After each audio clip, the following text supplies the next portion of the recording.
Hi friends, मजासी स्वाद में आपका स्वागत है।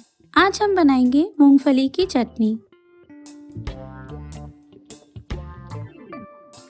पैन में एक छोटा चम्मच तेल गरम कर लें। अब इसमें डालें 2 लहसुन, 2 सूखी लाल मिर्च। तेल में डालते वक्त इसे तोड़ के डालें। 3 कटे छोटे प्याज और इनके नरम और ब्राउन होने तक भून लें। स्टव को स्विच ऑफ करके रूम टेम्परेचर पर आने तक ठंडा कर लें। अब मिक्सी जार में डालें भुने मूंगफली, बनाया मिश्रण और 1 से 2 बड़ा चम्मच पानी डाल के स्मूथ पेस्ट होने तक पीस लें।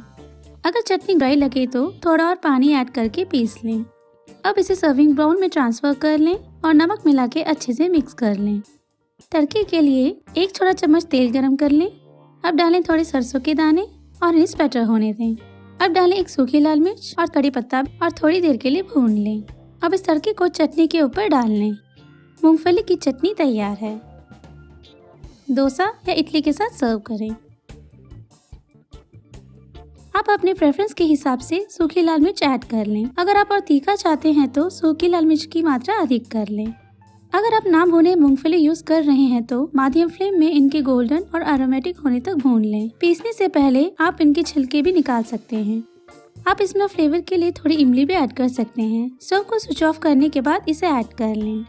अगर आपको रेसिपी पसंद आई है तो इस वीडियो को लाइक करें और मजासी स्वाद चैनल को सब्सक्राइब करना ना भूलें। धन्यवाद।